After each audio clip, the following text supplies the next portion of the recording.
Prince মামুনের দাবি জেলখানা নাকি ভার্সিটির মতো। অনেক আমাদের বাংলাদেশ ইউনিভার্সিটি আছে, অনেক বড় বড় university, Dhaka university. TikToker Prince Mamun jail থেকে মুক্তি পাওয়ায় পাপ মোচনে সোনার উপর পানি এবং দুধ দিয়ে গোসল করলো। খেয়াল করেছেন তার পেছনে কিন্তু টিয়া পাখির চুল আর নেই। এই নিয়ে বিস্তারিত থাকছে আজকের ভিডিওতে। লায়লার করা ধর্ষণের মামলায় জেলে যান প্রিন্স মামুন। আজকে জামিন পেয়ে জেল থেকে মুক্তি পেলেন। জেল থেকে বেরিয়ে সোনার উপর পানি আর দুধ দিয়ে গোসল করলেন প্রিন্স মামুন। পানিটা কিসে? সোনার উপর পানি। আচ্ছা ঠিক আছে।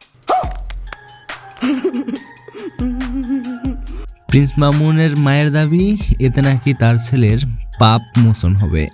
প্রিন্স মামুনের মা এবং বাবা দুজনে মিলে তাকে দুধ এবং সোনার উপর পানি দিয়ে গোসল করিয়ে দিল।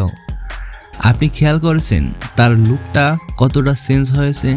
লুচ্চা থেকে কতটা ভদ্র দেখাচ্ছে। প্রথমে দেখে তো আমি চিনিই নাই যে এটা প্রিন্স মামুন। শ্বশুরবাড়ির আদর আপ্যায়নে চেহারার কত পরিবর্তন এসেছে তা আপনারাই লক্ষ্য করুন। প্রিন্স মামুনের ভাষ্যমতে জেলখানা হচ্ছে মানুষকে শুধরানোর একটি জায়গা, কষ্টের জায়গা না।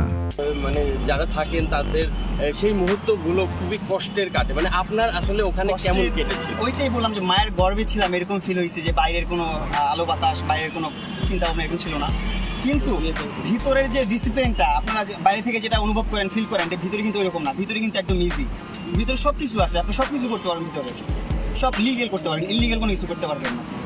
ভালোভাবে চলতে পারবেন, ভালোভাবে থাকতে পারবেন। আপনি ওইখানে জিম আছে, শিক্ষালয় আছে, আপনার বিদ্যালয় আছে, তারপর আপনার আরও রেস্টুরেন্ট, ক্যান্টিন সব কিছু আছে, এভরিথিং এখানে।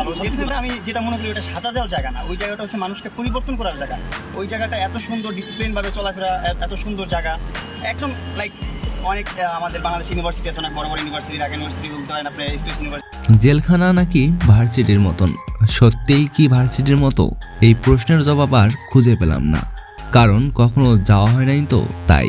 আপনাদের জানা থাকলে কমেন্টে জানিয়ে দিতে ভুলবেন না কিন্তু। প্রিন্স মামুন জেলে গিয়ে এতদিন 5 ওয়াক্ত নামাজ পড়েছেন এবং তার আশা তিনি এখন থেকে নিয়মিত 5 ওয়াক্ত নামাজ পড়বেন। মামুন তার পেছনে করা ভুল আর সামনে করতে চান না। লায়লার প্রতি কোনো অভিযোগ নেই তার।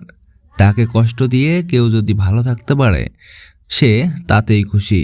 প্রিন্স মামুনের মুক্তি পাওয়াকে নিয়ে অনেকেই অনেক রকম কথা বলতেছে। কেউ বলতেছে আলহামদুলিল্লাহ, আবার কেউ বলতেছে এই হালায় জেলে থাকলে আমি বেশি খুশি হতাম। এদের মতো টিকটকার হচ্ছে বাংলাদেশের জন্য অভিশাপ। বাদ দেন ভাই মানুষের কথা।